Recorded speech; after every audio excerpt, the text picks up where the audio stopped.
Bonjour à tous, lundi c'est l'hippodrome de Saint-Cloud qui nous accueille pour la réouverture de cet hippodrome parisien. C'est le prix Albine et on va analyser cette épreuve avec Bruno Jolivet. Bruno, bonjour. Bonjour François, bonjour à tous. Donc c'est un quintet pour femelles de 3 ans sur la distance de 2100 mètres. Pas facile ce quintet, Bruno. Impossible, on va dire, pratiquement impossible à déchiffrer. 20 femelles de 3 ans sur 2100 mètres avec un terrain qui s'annonce bon et on peut donc privilégier peut-être les petits numéros à la corde. Bon, on va regarder ça tout de suite en détail avec ta première base. Est-ce qu'on utilise le terme de base quand même? C'est le 15 Perle Goddess qui a été déjà vu à son avantage dans les quintets plus. Voilà, elle avait très bien couru au mois de juin pour sa deuxième tentative dans un quintet. Elle avait terminé 4e à Chantilly. Ensuite, une petite absence de 2 mois et une réapparition à Clairefontaine où elle a terminé de plaisante manière à la 7e place seulement, mais en donnant des promesses. Donc là, elle a hérité du numéro 2 dans les stalles. On y revient à la problématique des numéros de corde. Le tandem d'Elzangle et surtout Umberto Rispoli qui est en pleine forme actuellement. Donc je pense qu'elle est appelée à gagner son quintet vu la valeur qui lui est attribuée actuellement. Donc pourquoi pas dans cette épreuve si elle a bien sûr ses aises parce que je ne pense pas qu'elle puisse aller devant. Donc elle sera attentiste dans le groupe de tête et si elle peut sortir au bon moment, elle peut gagner en mettant un bon coup de rein. L'autre base dénichée par Bruno Jolivet, c'est dans le bas du tableau, c'est le 18 Baki qui vient terminer deuxième du quintet référence. Baki, oui, qui avait débuté auparavant dans un tout petit handicap, débuté dans les handicaps donc à Vichy. Elle avait gagné, elle était en 31 de valeur seulement, gagné avec la manière, 3 kilos de pénalisation et elle vient de montrer qu'elle était en progrès en terminant donc deuxième de ce prix Miss Dan à Clairefontaine. Il y aura quelques hectomètres de plus, 3 exactement. Ça va l'avantager, elle avait bien terminé, donc elle aussi semble très correctement traitée sur l'échelle du handicapeur. Donc j'y crois aussi, ça sera ma deuxième base, même si évidemment il n'y a pas de coup sûr dans cette épreuve. Ensuite, ton coup de cœur, c'est le 13 Aqua Alta. C'était la note la dernière fois. Voilà, Aqua Alta et la note dans un quintet mixte, ce qui est important. Il y avait Prince Curam qui gagnait. Prince Curam, on l'a vu répéter. Ensuite, au niveau listed, il a failli gagner le Grand Prix de Clairefontaine face à Au Revoir, qui avait terminé 5e lui du Grand Prix de Paris. Donc Aqua Alta, une pouliche qui doit compter beaucoup chez la famille Devin, car on regarde ses origines, c'est une fille d'Ange Gabriel et une sœur de Terre à Terre. Donc c'est les deux meilleurs représentants de cette Kazakh. Et je pense qu'elle est encore perfectible, elle n'a couru que 4 fois. Donc elle aussi, une lauréate en puissance. J'ai d'ailleurs intercalé, on le verra tout à l'heure dans ma sélection, entre Perle Goddess et Baki.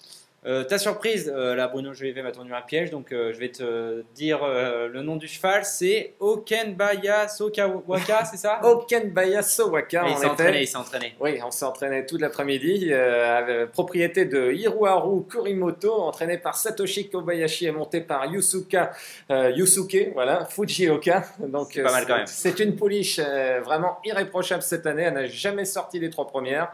Elle a couru sur des distances un peu plus longues. En fait, elle s'adapte un petit peu à toutes les distances, à tous les terrains. Et elle a fait voir aussi qu'elle pouvait appliquer toutes les tactiques. Donc, là, elle fait une petite rentrée? Petite rentrée, mais ce n'est quand même pas gênant. Elle a couru, voilà, un petit peu de fraîcheur, ça ne lui fera peut-être pas de mal. Elle avait couru pas mal au premier semestre. Donc, une pouliche qui a fait ses preuves en plus dans des pelotons touffus. Donc, c'est un beau coup de poker, à mon avis.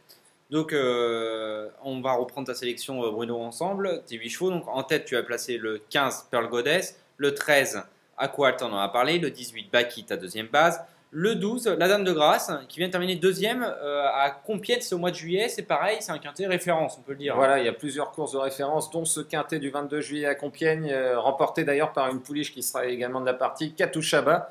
Bon, Katouchaba, logiquement, quand on gagne, voilà, pénalisé, moins de marge, mais elle n'est pas totalement hors d'affaire en plus, cette Katouchaba. Mais la Dame de Grâce fournissait vraiment un bel effort final, et donc la distance, là aussi, un peu plus longue, devrait lui plaire. Bon, bien sûr, il y a l'inconvénient du numéro 16 dans les stalles, mais bon, c'est Olivier Pellier en selle, donc on va lui faire confiance pour se sortir de ce piège. En 5e position, tu as placé le 11.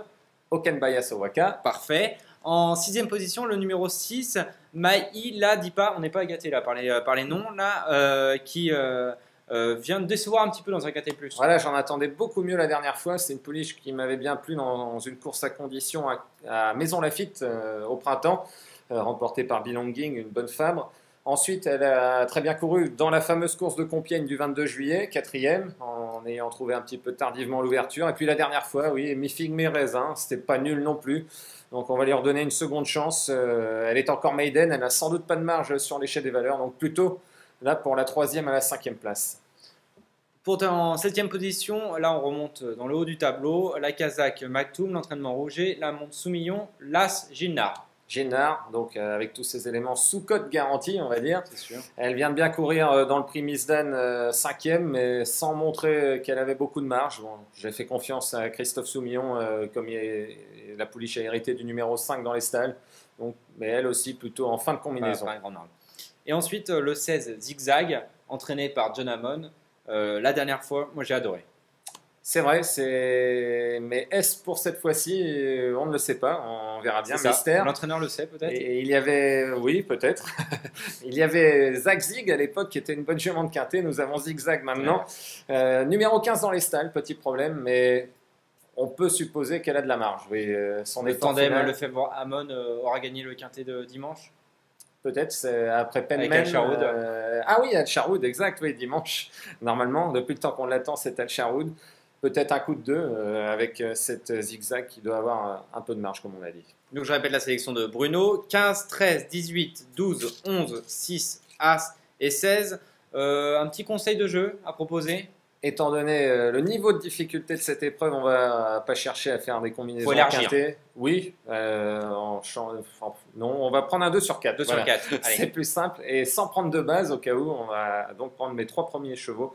Le 15, le 13 et le 18, avec également quelques petits regrets. On n'a pas parlé évidemment de toutes les concurrentes. Quelques regrets, vas-y. Quelques regrets, la Grande Duchesse, mais 4 kilos de plus suite à sa dernière victoire. Et puis ça s'était vraiment bien passé puisqu'elle avait pu aller escaler. Avec un jockey en forme, Maxime Guyon. Oui, Maxime Guyon qui a presque gagné une trentaine de courses donc, à Deauville. Il y a également les 2 Augustin Normand en milieu de tableau, Allotière et Berrois. Là aussi, c'est un petit peu les numéros de corde 18. Voilà, qui m'ont incité à ne pas les retenir très haut. Et puis Bandariva, indissociable de Baki, elle avait bien couru derrière elle à Vichy. Donc là, un bon numéro de corde. Et puis Alain Bonin, très en forme actuellement également. On l'a vu à Deauville. Donc voilà, des petits regrets. Pas d'impasse, mais 19 et 20 peut-être dans un deuxième temps. 19 et 20, Bayless Rennes, Dimador qui ont hérité des mêmes numéros dans les stades. Voilà, 20 et 19. Donc on va tenter. Mais il n'y a pas d'impasse catégorique. Ok, merci Bruno, merci à tous de m'avoir suivi et on se retrouve demain pour un prochain KT. Merci à tous.